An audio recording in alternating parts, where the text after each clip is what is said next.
Bonjour à tous et à toutes pour ce nouveau webinaire du Centre de recherche en données et intelligence géospatiale de l'Université Laval. Aujourd'hui, on a le grand plaisir d'accueillir Vincent Lecourt, qui est professeur à l'Université de Floride, qui va nous présenter donc ses travaux sur la géomatique au service des sciences de la mer. Donc, comme à l'habitude, la présentation va durer 30-40 minutes à peu près, et puis va être suivie par une séance d'échange, questions, réponses. Donc, je vous demanderai de garder vos micros fermés pendant la présentation, puis vous pourrez intervenir donc à la fin de la présentation. Pour ceux qui n'auraient pas de micro, n'hésitez pas à poster vos questions dans le chat de Zoom. On pourra relayer vos questions à Vincent par la suite. Donc, écoute, Vincent, je te laisse la glace. C'est bon, merci beaucoup. Merci pour l'invitation. Ça me fait plaisir d'être ici aujourd'hui en virtuel, puis d'être capable d'avoir l'opportunité de vous présenter un peu les travaux qu'on fait dans mon lab de recherche ici à l'Université de la Floride.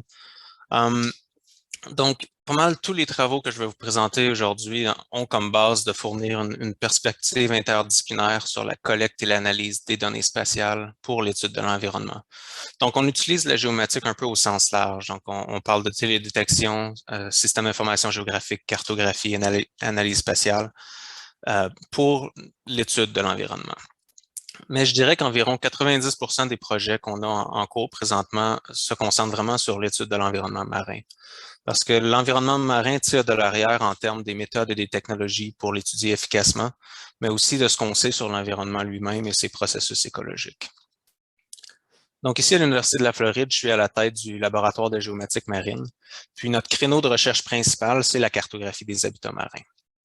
Puis juste ce terme-là explique un petit peu nos affiliations à l'intérieur de l'université. Donc vu qu'on fait de la cartographie, on est affilié au département de géomatique. Puis, vu que notre champ d'application, c'est les habitats marins, on est affilié au département de pêche et sciences aquatiques et marines. Donc, je vais commencer par définir un petit peu c'est quoi un habitat.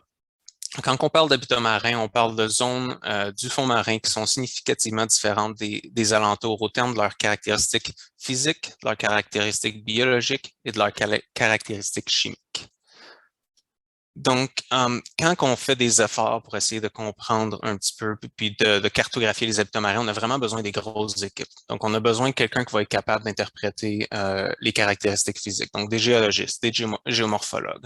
On a besoin de biologistes, d'écologistes, de chimistes, d'océanographes, des acousticiens, des hydrographes. Mais aussi, on a besoin des géomaticiens ou des experts en sciences spatiales parce qu'on a besoin de quelqu'un qui est capable de prendre toute l'information qui est collectée par les collègues géomorphologues, écologistes et chimistes, par exemple, puis de prendre tout ça puis de mettre ça dans un contexte, un cadre de référence géographique commun. Donc, les exercices de cartographie des habitats marins sont souvent très interdisciplinaires. Si on condense le processus pour cartographier les habitats marins vraiment au plus simple. Premièrement, on va aller sur l'eau, collecter des données. Habituellement, on va utiliser différentes techniques de télédétection. Ensuite, on va traiter les données puis intégrer toute l'information dans des modèles d'habitat. Ça, c'est vraiment c'est très simplifié parce que les modèles d'habitat peuvent être un grand nombre de choses. Ça peut être des classifications supervisées et non supervisées, un peu comme on fait en télédétection classique, mais ça peut aussi être des modèles d'habitat statistiques qui proviennent, par exemple, de la littérature écologique. Une fois que nos datas sont modélisés, on obtient nos cartes d'habitat. Mais notre travail ne s'arrête pas là habituellement. Habituellement, c'est important d'essayer de comprendre comment on communique l'information sur ces cartes-là. Parce que les cartes d'habitat sont très utilisées pour informer les décisions au niveau de la gestion des ressources naturelles, de la restauration d'habitats endommagés ou de la conservation des espèces, par exemple. Donc, j'ai commencé à m'intéresser dans les habitats marins il y a environ une dizaine d'années, alors que je faisais mon doctorat à l'Université Memorial à Terre-Neuve. Et pour mon projet de doctorat, dans le fond, on est allé étudier des habitats marins qui sont entre 1000 et 3000 mètres de profondeur au large de la côte de Terre-Neuve et de la Nouvelle-Écosse. Et pour étudier ces habitats-là, on a utilisé un véhicule téléguidé, le ROPOS, qui est un véhicule de recherche canadien. Puis le ROPOS est assez gros, puis il est équipé de plein de types d'instruments. Donc, l'instrument principal que moi j'utilise, c'est un capteur multifaisceau. Donc, si vous n'êtes pas familier avec les capteurs multifaisceaux, c'est un instrument de télédétection acoustique, qui envoie du son vers le fond marin. Et ensuite, en analysant le temps que ça prend pour le son de traverser de l'instrument au fond marin et de revenir vers l'instrument, on est capable de créer ces modèles du fond marin en 3 dimensions. Mais le véhicule téléguidé était aussi équipé de plein de capteurs qui capturaient l'information sur l'eau, donc par exemple la composition chimique de l'eau, la température, la salinité, la concentration en oxygène. Puis, probablement le plus important, on avait des caméras haute résolution sur le véhicule téléguidé qui nous permettent de vraiment visualiser ce que nos instruments capturent comme information. Donc, à partir des données vidéo, on est capable d'identifier les espèces biologiques qui sont trouvées dans ces habitats-là, mais ça fournit aussi un contexte spatial à ce qu'on observe.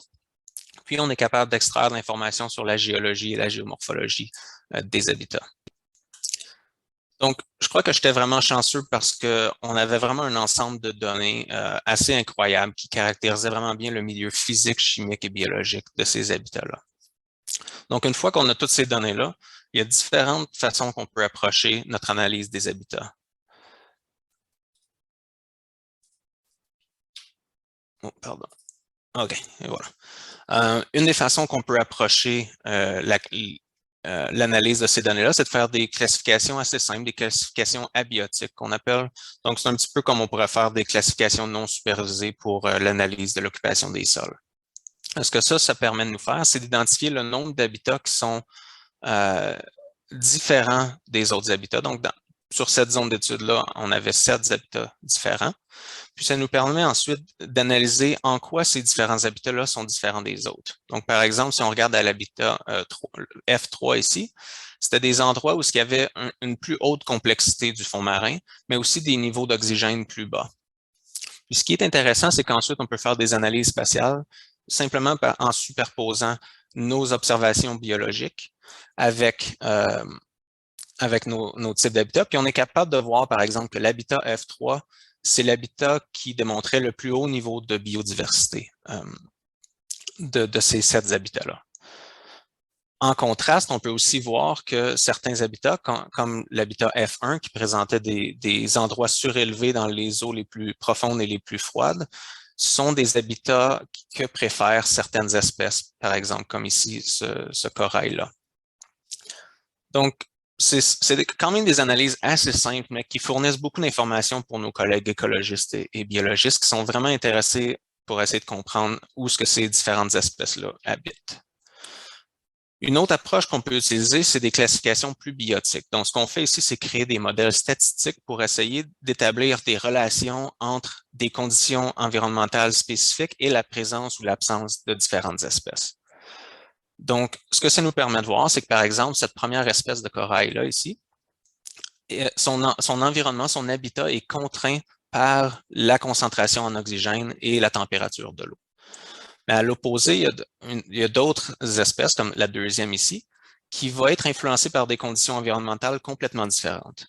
Donc ici, les 2 variables qui expliquent le mieux le modèle de distribution de cette espèce-là sont des variables qui sont souvent corrélées à l'hydrodynamisme, donc aux courants locaux qu'on trouve dans ces habitats-là. Puis ça c'était vraiment intéressant parce que ça s'enligne bien sur ce qu'on connaît de la biologie de cette espèce-là en particulier. Donc, cette espèce de corail-là a besoin d'un certain niveau de courant pour apporter la nourriture au corail, mais aussi pour le nettoyer des sédiments qui essaieraient de se déposer dessus. Puis ces courants-là doivent être pas trop forts pour pas briser le corail en tant que tel. Puis pour d'autres espèces, par exemple, comme le dernier ici, on peut voir que pour cette espèce en particulier-là, on a de la salinité et de la température qui semblent contraindre la distribution spatiale de l'espèce. Donc tout ça, c'est des travaux que j'ai fait dans le temps que j'étais à Terre-Neuve. Quand j'ai commencé en Floride il y a un peu plus de 5 ans, j'ai essayé de voir comment je pourrais intégrer ce genre d'analyse-là dans un contexte plus local. Donc, j'ai commencé à explorer les eaux plus profondes du golfe du Mexique, donc entre les États-Unis et le Mexique. Ce que vous voyez présentement, c'est un modèle numérique de terrain du fond marin, donc c'est de la bathymétrie. C'est un modèle qui a été généré par le gouvernement américain il y a 2 ou 3 ans. Puis ce qui est particulier, c'est que le modèle a 1,4 milliard de pixels. Donc, ça a été vraiment une grosse avancée, mais par contre, il n'y a pas beaucoup de gens qui pouvaient l'utiliser parce que juste l'analyser, ça prend tellement de, de ressources d'ordinateur qu'il n'y a pas beaucoup de gens qui pouvaient faire grand-chose avec ce set de données-là, autre que de le visualiser. Mais je suis quand même chanceux. Ici, à l'Université de la Floride, on a le super ordinateur le plus puissant aux États-Unis, ce qui m'a vraiment permis de plonger dans ces données-là puis de les explorer, quelque chose que je n'aurais pas pu faire juste sur mon ordinateur de bureau. Donc, quand j'ai des modèles bathymétriques comme ça, la première chose que j'aime faire, c'est des analyses géomorphométriques, donc des analyses quantitatives du terrain. C'est assez simple à faire dans n'importe quel système d'information géographique. On peut produire des valeurs, par exemple, de pentes locales. Donc, si vous voyez des pentes locales dans le fond du golfe du Mexique, on peut créer des indices de courbature qui nous indiquent si certains endroits sont plus convexes ou plus concaves. On peut regarder à l'orientation de la pente qui indique des informations sur les courants. On peut évaluer la rugosité et ce genre de choses-là.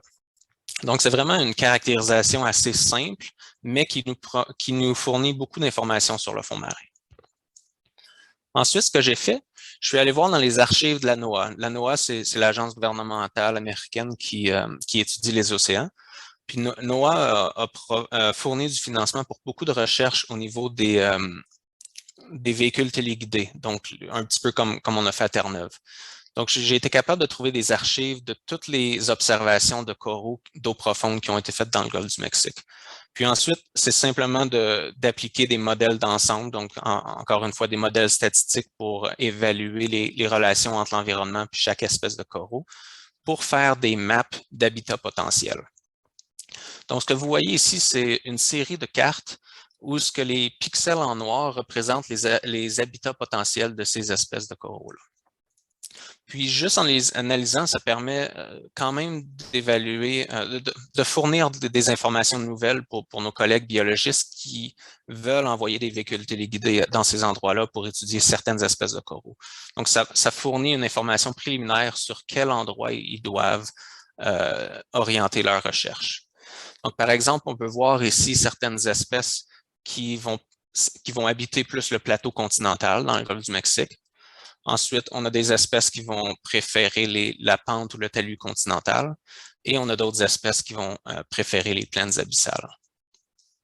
Ce genre de carte-là fournit aussi des informations préliminaires sur les conditions environnementales que les différentes espèces préfèrent. Donc, on peut, par exemple, identifier les espèces qu'on considère spécialistes, donc qui vont habiter dans des conditions environnementales très précises, très spécifiques. Et on peut identifier les espèces qu'on considère généralistes, qui sont donc capables de tolérer une vaste étendue de conditions environnementales. Donc ça, c'est habituellement, quand on travaille en écologie, c'est où est-ce qu'on s'arrête. Donc on fait nos modèles, on fournit de l'information sur la distribution spatiale potentielle des différentes espèces, puis dans le fond, ces résultats informent des recherches futures. Mais dans le golfe du Mexique, on a un contexte assez particulier où les ressources naturelles sont très exploitées. Donc, par exemple, ici, j'ai un exemple avec toutes les infrastructures pétrolières qui sont actives dans le golfe du Mexique présentement. Mais il y a aussi beaucoup de pêche d'eau profonde ou des chaluts de fond, par exemple. Donc, on peut vraiment commencer à mettre nos modèles de distribution d'espèces en contexte avec l'utilisation qu'on fait du territoire. Il y a eu, surtout après l'explosion du puits de pétrole en 2010 du Deepwater Horizon, il y a eu beaucoup de recherches sur les impacts des infrastructures pétrolières. Puis simplement en mettant un pipeline sur le fond marin, on change l'environnement local parce qu'on change la façon que les courants locaux vont bouger, on change la sédimentation, on crée beaucoup de changements à une échelle assez fine. Donc, ce qu'on peut voir, ce que je vous montre ici, c'est qu'il y a 3 aires marines protégées présentement dans le golfe du Mexique et que toutes les 3 sont dans des zones considérées d'influence des infrastructures pétrolières dans le golfe du Mexique. Donc, en combinant les cartes ici d'infrastructures pétrolières avec nos cartes de prédiction de où est-ce que les coraux vivent, on est capable d'établir des zones à haut potentiel de biodiversité qui sont présentement à l'extérieur des zones d'influence des infrastructures pétrolières. Ce qui nous permet vraiment de faire des recommandations concrètes au gouvernement que si on veut avoir une chance de sauver les coraux dans le golfe du Mexique, qui sont très affectés par les activités humaines, ben, présentement, on pourrait établir un réseau d'aires marines protégées qui n'impacterait pas l'utilisation courante qu'on fait du golfe du Mexique, mais qui protégerait un haut niveau de biodiversité. Donc, étudier les eaux profondes, c'est très excitant. Habituellement, on est les premiers à voir ces habitats-là par vidéo, mais en étant en Floride, il n'y a pas beaucoup d'eau profonde. Donc, si vous n'êtes pas familier, vous pouvez voir ici que, surtout sur la côte ouest de la Floride, le plateau continental est très étendu. Donc, on n'a pas d'eau profonde en Floride. Donc, il a fallu vraiment que je me réajuste quand je suis arrivé en Floride pour essayer de cartographier les habitats qui avaient beaucoup d'intérêt ici. Puis ça a été les milieux côtiers. Donc, un des milieux côtiers en particulier qui présente beaucoup d'intérêt au niveau gouvernemental, c'est les récifs ostréicoles, donc les récifs d'huîtres. Les huîtres, c'est l'une des ressources biologiques côtières les plus importantes dans le golfe du Mexique présentement. Ils fournissent une gamme de services écosystémiques essentiels. Par exemple, ils réduisent l'érosion côtière, ils protègent la côte contre les tempêtes, les ouragans. Ils fournissent beaucoup d'opportunités pour le tourisme et le plein air. Puis aussi, ils créent des habitats pour des espèces de poissons qui sont pour la pêche récréationnelle et commerciale le long de la côte de la Floride. Les huîtres ont aussi une importance culturelle et économique. Il y a beaucoup de villes sur la côte ouest de la Floride qui ont une histoire de pêche ou d'exploitation des huîtres. Puis depuis que les huîtres vont pas très bien, il y a tout un système socio-économique qui est en danger dans le fond.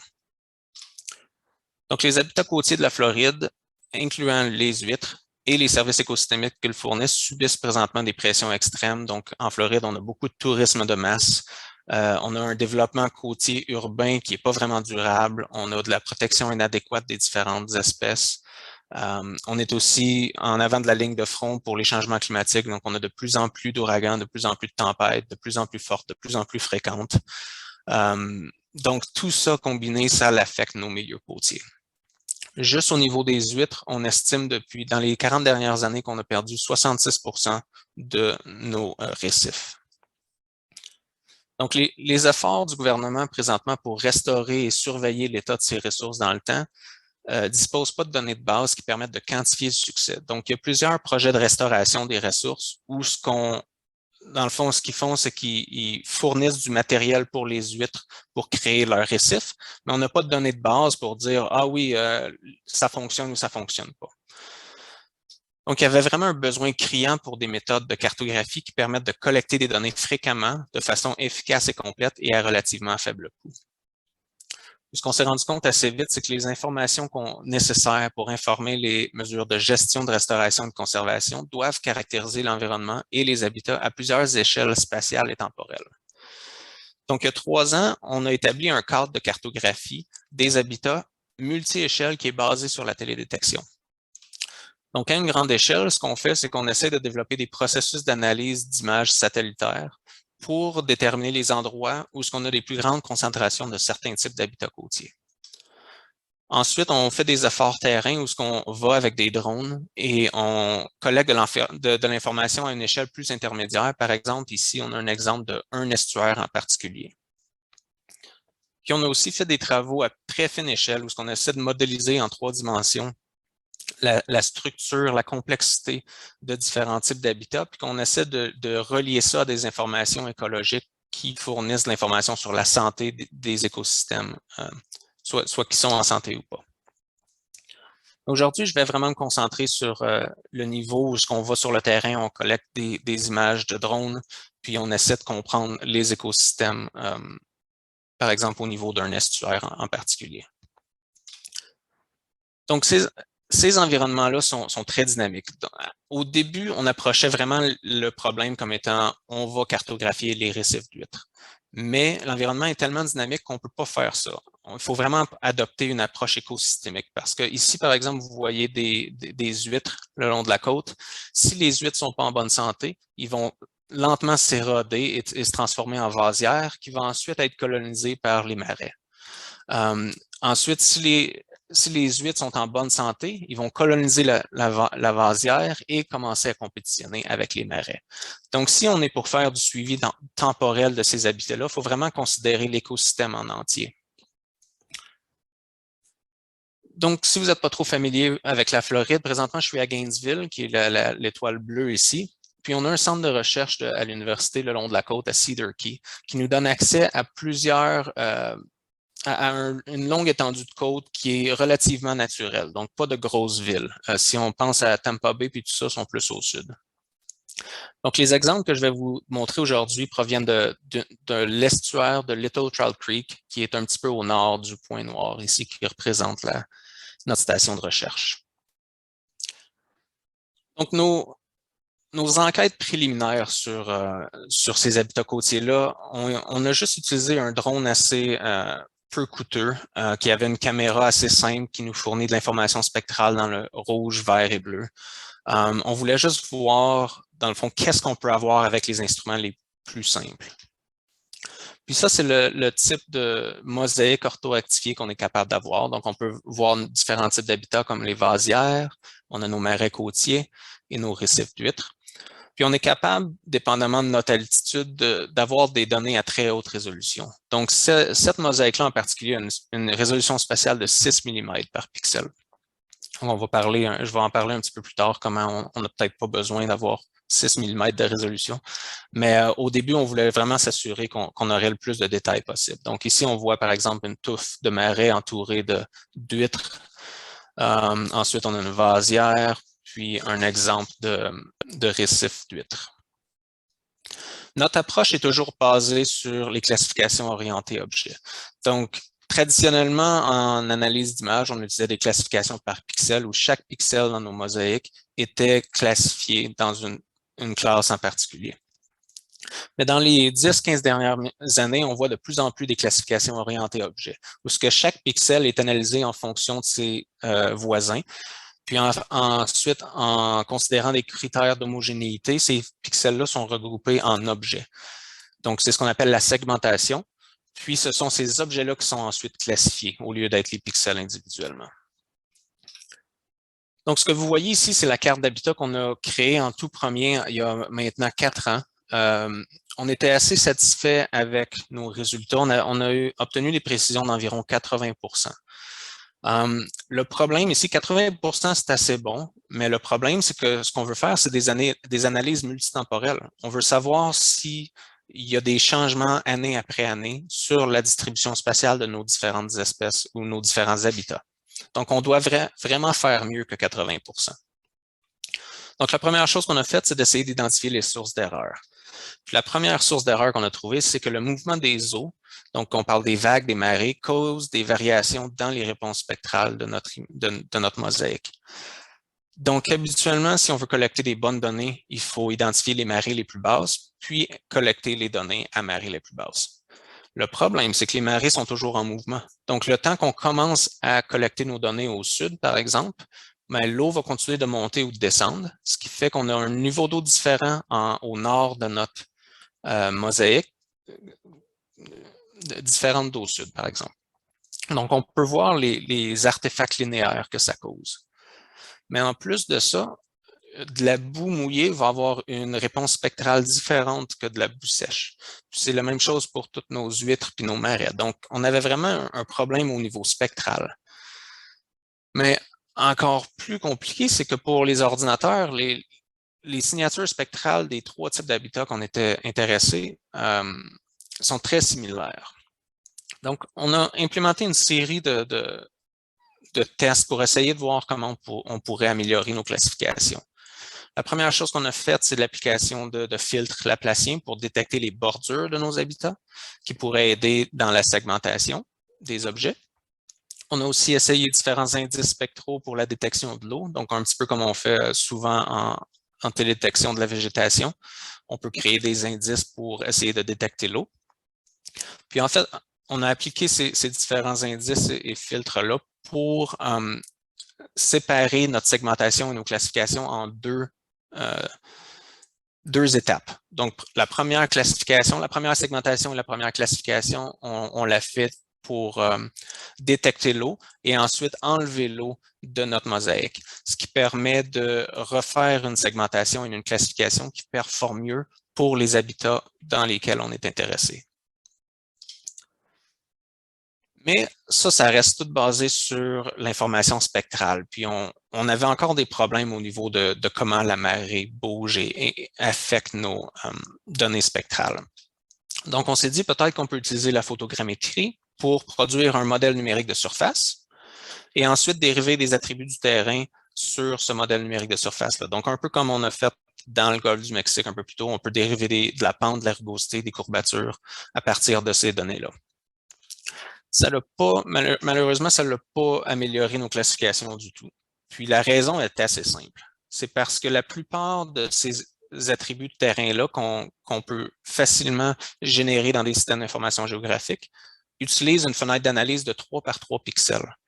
Donc, pour chaque pixel, pour calculer la pente de ce pixel-là, le système d'information géographique va analyser les 8 voisins directement. Donc, ce qui arrive ici, c'est qu'on calculait la pente sur une échelle d'analyse de 1,8 cm environ, ce qui n'aide pas du tout nos classifications. Donc, on est retourné dans notre littérature sur les échelles spatiales, puis on sait que différents habitats sont définis par différentes caractéristiques et configurations spatiales qui sont liées au processus écologique à différentes échelles spatiales. On sait qu'en écologie, en géomorphologie, il est bien connu que les études qui se concentrent à une seule échelle spatiale peuvent manquer les caractéristiques et configurations spatiales qui sont nécessaires à la caractérisation et à la compréhension d'habitats. Donc, notre solution était assez simple, même si ce n'est pas très simple, c'était d'implémenter des analyses multi-échelles. Les analyses multi-échelles peuvent être implémentées de différentes façons. L'une des façons les plus simples, c'est de simplement changer la résolution spatiale, donc l'échelle d'observation de nos données. Donc, on a fait des tests où on a rééchantillonné nos données de 6 mm jusqu'à 31 cm, qui correspond à ce qu'on peut avoir avec des satellites commerciaux, par tranche de 2 cm. Donc, on a fait 1, 3, 5, 7, 11, 13 cm, puis on a réappliqué notre processus d'analyse automatique. Et ce qu'on a trouvé est nous a surpris parce que statistiquement parlant, on obtient des précisions très similaires, en fait pas différentes au niveau statistique, pour chaque résolution qu'on a utilisée. Donc ça a beaucoup d'implications pour nos partenaires gouvernementaux au ministère de la Faune parce que si on leur dit, il faut que vous alliez collecter des informations, ou vous avez 2 mois pour collecter de l'information sur les milieux côtiers, si on leur dit qu'ils n'ont pas besoin de collecter de l'information à 1 cm de résolution, ça veut dire qu'ils peuvent faire voler leur drone à plus haute altitude, ce qui veut dire que sur la même batterie, ils peuvent couvrir plus de territoire, ce qui fait qu'ultimement, ils ont beaucoup plus d'informations à la fin de la saison. Puis, ou si ce n'est pas restreint dans le temps, ils sauvent de l'argent parce qu'ils n'ont pas à passer autant de temps sur le terrain. Donc ça, c'était assez intéressant. Ensuite, l'autre chose qu'on a découvert, c'est que si on prend un pas en arrière puis qu'on arrête de regarder on arrête d'évaluer la précision de l'écosystème, donc des habitats en entier, puis qu'on regarde comment la classification a classifié différents habitats indépendamment, on réalise qu'on obtient des meilleures précisions pour chaque type d'habitat à des résolutions différentes. Ce qui vient vraiment confirmer ce que la littérature dit, que différents types d'habitats vont avoir des caractéristiques qui sont mieux caractérisées à différentes échelles spatiales. Donc, présentement, je n'ai pas encore des résultats pour ça, mais on est après à explorer si l'implémentation d'une approche multi-échelle Donc, si dans un processus de classification, on inclut des données à différentes résolutions spatiales, si on peut améliorer nos efforts de suivi et de cartographie des habitats côtiers. Ensuite, une autre façon qu'on peut implémenter des analyses multi-échelles, c'est de changer l'échelle d'analyse. Donc, comme je mentionnais plus tôt, quand on dérive des attributs de terrain, habituellement, on utilise une fenêtre d'analyse de 3 par 3 pixels, mais il n'y a rien qui nous empêche d'utiliser une fenêtre d'analyse de 5 par 5, 7 par 7, 9 par 9 pour essayer d'évaluer ces attributs de terrain-là à différentes échelles spatiales. Ça, c'est quelque chose qu'on a essayé il y a quelques années dans l'Arctique canadien. On essayait de prédire la distribution des sédiments. Donc, ce qu'on avait fait, c'est qu'on avait 14 attributs de terrain qu'on a dérivés à 8 différentes échelles d'analyse, ce qui nous donnait au total 112 variables. Puis, nos modèles ont très bien fonctionné, mais au niveau de l'ordinateur, au niveau de la facilité d'implémenter ces analyses-là, parce qu'on est encore en train de penser d'aider nos partenaires au niveau du gouvernement qui ne sont pas nécessairement experts en analyse d'images. Les ressources nécessaires pour analyser 112 variables dans un modèle sont assez intenses.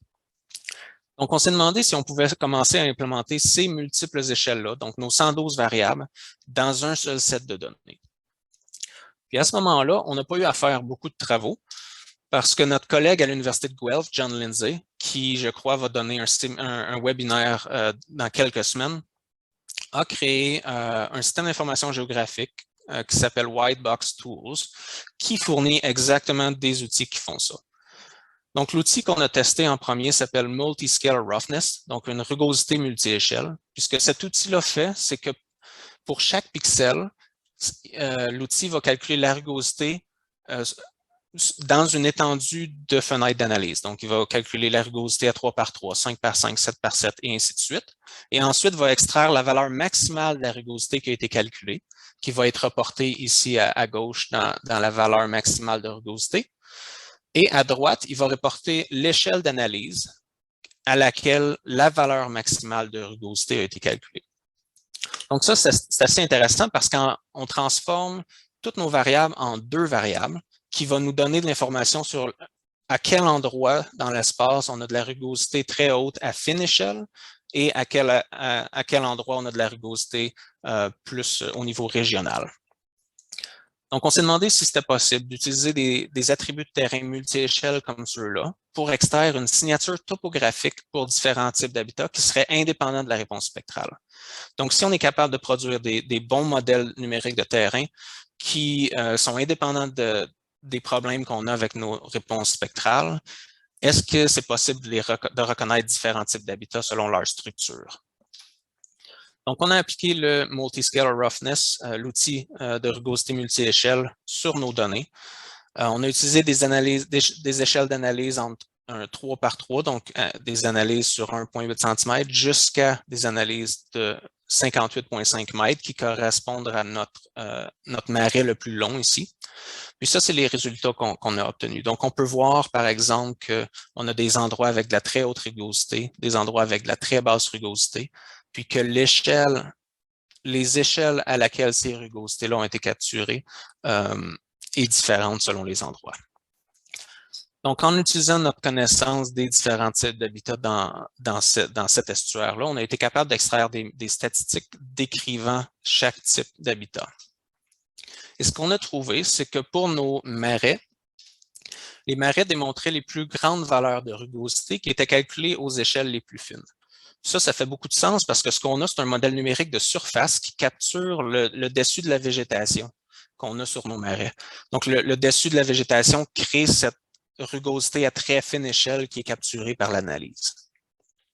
Notre hypothèse qu'on va tester bientôt, c'est que si on a des modèles numériques de terrain qui enlèvent la végétation de sur nos marais, on croit que la rugosité va diminuer et va être calculée à une échelle plus large, ce qui va peut-être nous permettre d'avoir des meilleurs résultats pour nos huîtres qui ont de la rugosité. Ensuite, au niveau de nos vasières, on s'y attendait un petit peu. On a vu les niveaux de rugosité les plus bas, mais aussi la rugosité maximale pour les vasières était capturée à des échelles très larges. Et pour nos huîtres, on avait quand même de la assez haute rugosité qui était capturée à des échelles relativement fines, mais pas autant que nos marais. Ce qui est intéressant ici, c'est qu'en connaissant les échelles d'analyse moyennes qui capturaient la rugosité importante pour chaque type d'habitat, et en connaissant notre résolution spatiale, on est capable d'établir des échelles écologiques optimales pour étudier ces différents environnements-là. Donc, on a été capable d'établir que pour nos marais, on peut les étudier sur une échelle d'environ 1,5 mètres. Pour nos vasières, on a besoin de 13 mètres. Et pour nos huîtres, d'environ 5 mètres. Donc, ces résultats préliminaires-là nous ont permis de dire qu'il est possible de différencier certains habitats côtiers en utilisant leurs caractéristiques topographiques multi-échelles, ce qui veut dire qu'en théorie, puis on n'a pas encore testé la pratique, mais en théorie, on pourrait développer des signatures topographiques qui complémenteraient nos signatures spectrales de chaque type d'habitat. Donc, je vais prendre une minute ici pour vous montrer des exemples de comment la rugosité multi-échelle a vraiment capturé des caractéristiques intéressantes. Donc, ici, on a notre marais, on a une touffe de végétation qui est entourée par des huîtres sur le dessus d'une vasière. Ça, c'est notre modèle numérique de surface qui capture le dessus de la végétation. Et on peut vraiment voir dans notre rugosité multi-échelle que les deux types d'habitats sont vraiment différents. Donc, ils ont vraiment une signature différente. Ici, ce qui est intéressant sur cette vasière-là, c'est que si on regarde juste l'information spectrale, c'est une vasière, c'est de la boue, il n'y a rien qui se passe dessus. Même chose si on regarde notre modèle numérique de surface, c'est une forme qu'on s'attend pas mal.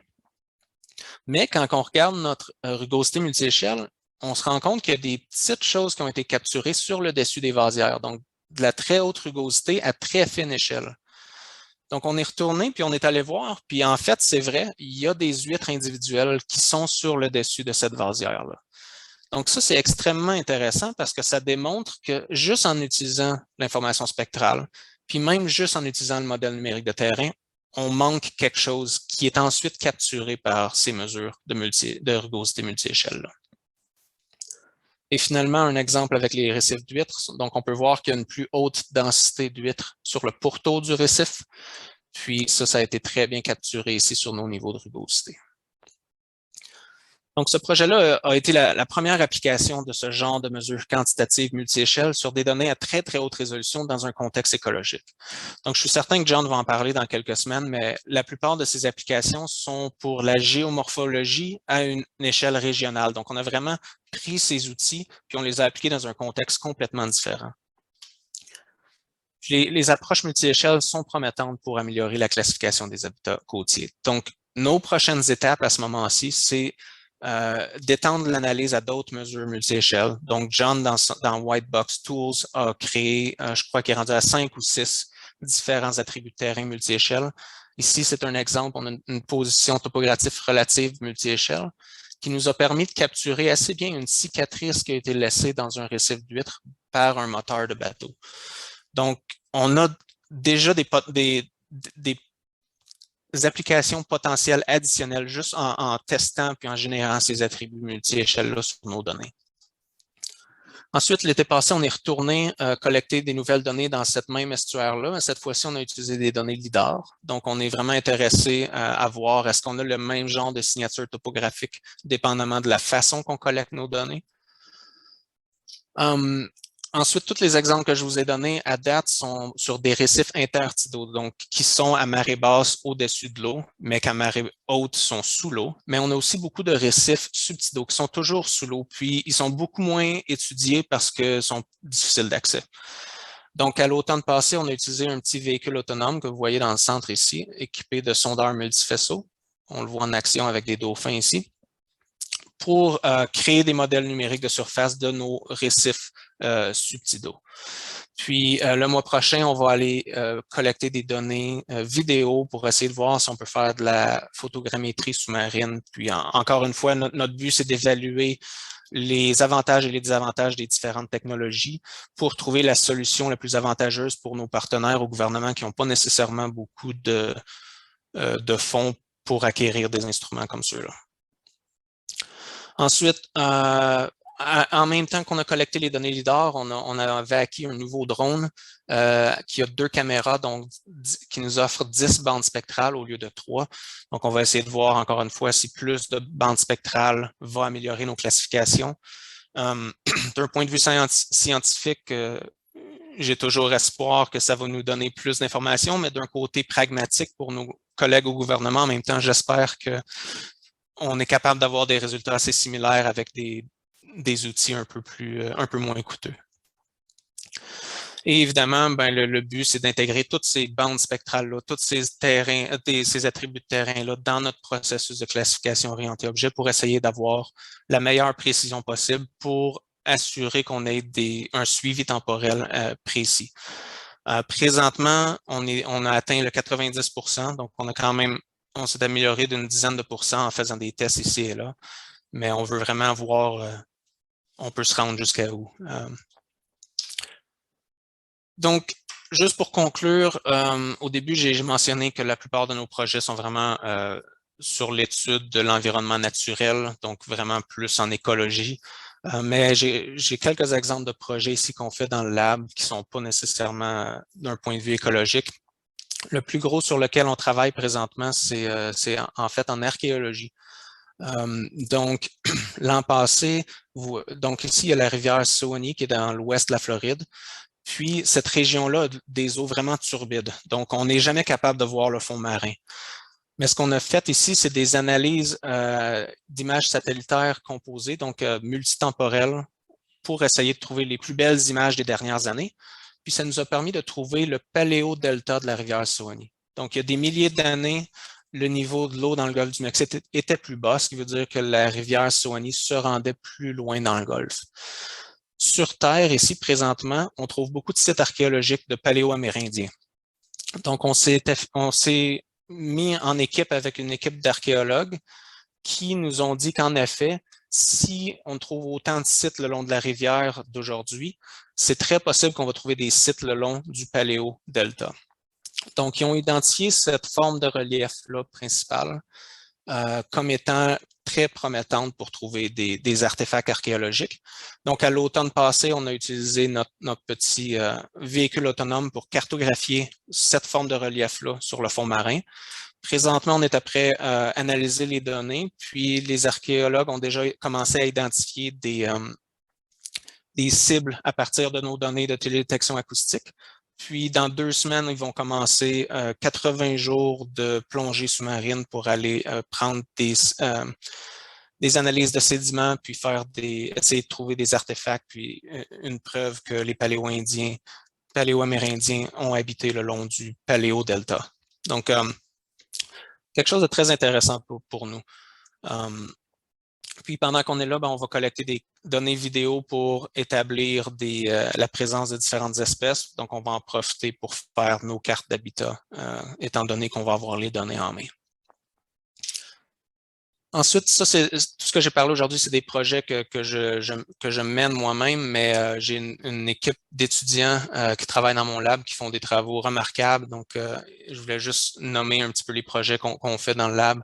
Allison travaille présentement sur l'évaluation des impacts d'une marée noire sur les récifs coralliens et les mangroves à l'île Maurice, dans l'océan Indien. Donc, elle est de l'île Maurice, puis elle utilise l'imagerie satellitaire pour voir l'impact de la marée noire parce que l'endroit a été complètement fermé pour raison de poursuite légale. Donc, tout est un petit peu secret, mais à partir de la télédétection, on est capable de voir l'impact sur la santé des mangroves et des récifs.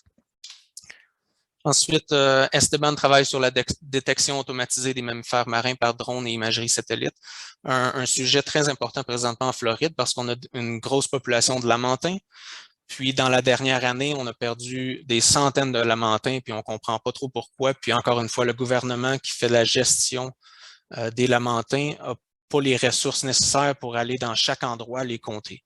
Donc, si on est capable de collecter des données par drone, puis d'automatiser les comptes, on peut vraiment les aider dans leur démarche. Ensuite, j'ai une étudiante qui travaille sur des données d'archives pour voir si on peut faire de la photogrammétrie à partir de données d'archives pour modéliser en 3 dimensions les récifs coralliens dans le sud de la Floride, puis de voir la santé dans le fond, si la santé des récifs a changé dans le temps. Ensuite, on a un projet au Mexique, le long de la côte de Puerto Vallarta, où il y a beaucoup de tourisme, mais qui est aussi un endroit où les baleines à bosse vont se reproduire. Donc, il y a beaucoup de conflits humains-animaux. Donc, Fernando, dans mon équipe, fait des analyses spatiales de conflits pour faire des recommandations sur des mesures de protection temporelle. Donc, on n'a pas besoin de fermer nécessairement la côte à l'année longue. On a juste besoin de la fermer quand les baleineaux sont dans l'endroit. Donc, il fait des analyses comme ça, puis il travaille directement avec les communautés locales pour que ça bénéficie tout le monde, puis aussi le contexte socio-économique. Et mon dernier exemple, c'est New Smyrna Beach, sur la côte est de la Floride et la capitale mondiale des morsures de requins. Ce qui n'est pas très bon pour le tourisme. Donc, présentement, on est en train d'évaluer on est en train d'essayer de déterminer s'il y a des conditions environnementales qui sont propices aux morsures de requins. Donc, notre hypothèse, c'est qu'il y a une mangrove en arrière de la plage principale où ce que possiblement les bébés requins pourraient naître. Donc, quand ils sortent et qu'ils vont sur la plage, ils n'ont pas beaucoup d'expérience de chasse. Donc, ils vont penser que les surfers, c'est du poisson mangeable. C'est pas des grosses morsures, c'est des très petits requins. Donc, habituellement, ça arrive que le monde qui surfe se font mordre. Ils vont juste aviser le service de sécurité, puis après ça, ils retournent dans l'eau tout de suite. Donc, c'est pas jazz, mais c'est quand même super intéressant ce qu'on fait là. Puis, c'est ça, on a beaucoup d'autres projets, mais j'ai pas le temps de tout parler. Mais en conclusion, je veux juste dire, j'espère que j'ai réussi à démontrer comment on peut utiliser la géomatique, incluant la télédétection, pour collecter des données sur nos océans, sur nos milieux côtiers, mais aussi utiliser les systèmes d'information géographique et l'analyse spatiale pour intégrer toutes ces données-là, toute cette information-là, puis modéliser notre environnement pour ensuite faire des cartes qui peuvent servir dans nos mesures de gestion et de conservation. Donc, je vous laisse sur nos instruments très chers. Un grand merci, Vincent. En tout cas, tu posais la question de savoir si tu avais réussi. Je pense que c'est clairement réussi, en tout cas, de mon point de vue. Je sens qu'il y en a plein qui vont vite poser des questions. Si vous avez des questions pour Vincent, c'est le moment.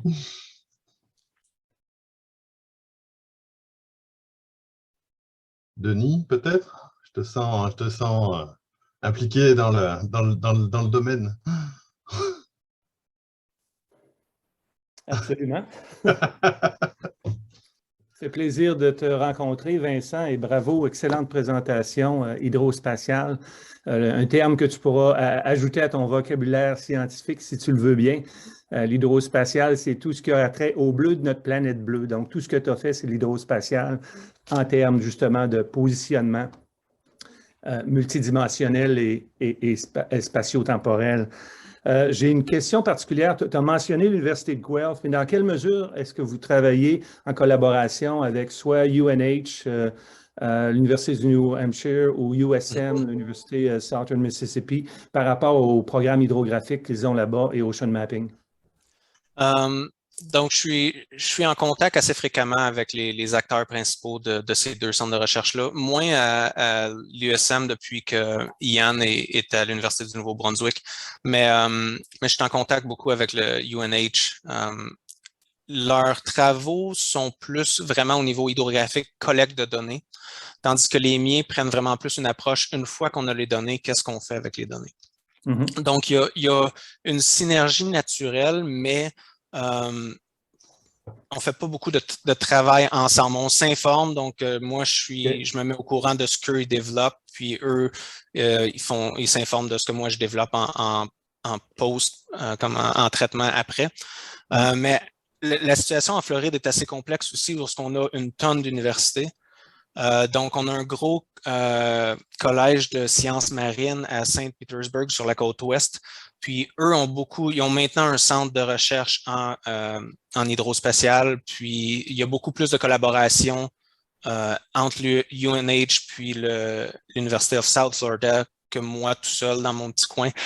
Donc, moi, je suis en relation avec USF. Je fais je suis sur le comité de recherche de plusieurs de leurs étudiants. Donc, c'est un petit peu comme ça qu'on est connectés, mais on ne fait pas de travaux directement ensemble. Excellent, excellent. OK, donc je comprends la complémentarité entre les universités, mais je connais moins le volet au niveau de la Floride. Tu as mentionné des projets super intéressants au niveau de modélisation de milieux benthiques en eau particulièrement peu profonde, même dans l'estran à plusieurs égards. Est-ce que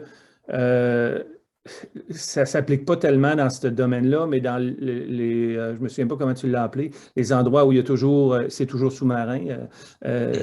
Est-ce qu'il y a certains travaux que vous faites au niveau machine learning, deep learning pour l'intelligence artificielle par rapport à la détection ou l'extrapolation ou l'interprétation de certaines espèces marines?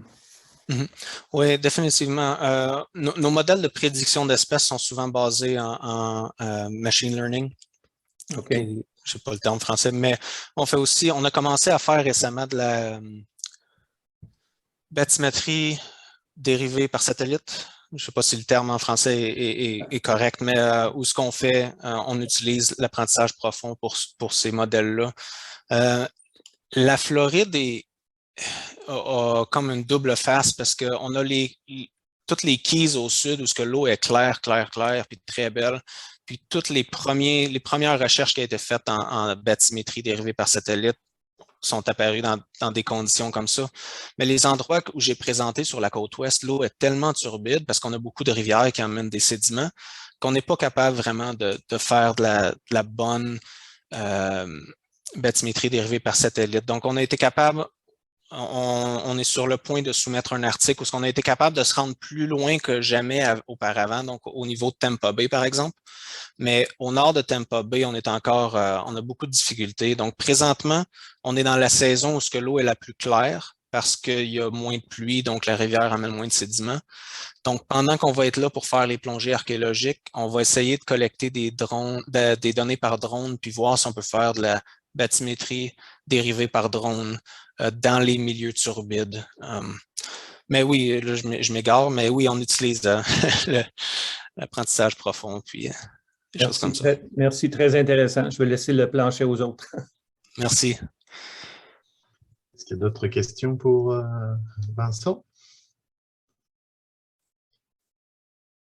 Moi, j'en avais une peut-être sur l'utilisation du LIDAR. Là. Tu le mentionnais dans tes perspectives, notamment sur ce que tu nous as montré là, avec, avec les marais, là, où il y avait des grandes herbes et ainsi de suite, là, pour aller chercher le sol avec suffisamment de précision. Là. Il y a des beaux enjeux là aussi, même s'il y a plusieurs retours du signal LIDAR. Là. Donc, un petit peu, si tu peux nous en dire un tout petit peu plus sur, sur ce volet-là. Oui, définitivement. Présentement, donc on a collecté, je crois que c'est l'été passé, on est retourné sur ce site-là avec un drone qui était équipé de LIDAR, puis les caméras multispectrales.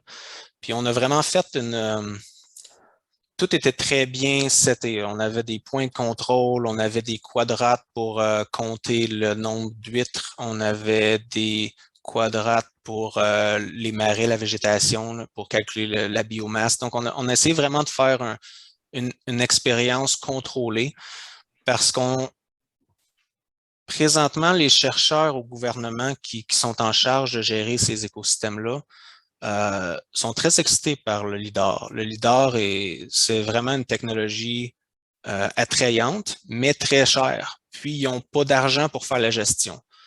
Donc, on est comme entre les deux pour essayer de dire, mais regardez, on va vous démontrer, on va faire une table. Notre but, c'est éventuellement d'avoir une table de résumé pour dire, si vous voulez une haute précision verticale, ben ça, c'est le meilleur instrument. Si vous voulez une haute précision de position horizontale, ça, c'est peut-être mieux. Si vous cherchez à déterminer la biomasse des marécages, ben là, le LIDAR est probablement mieux.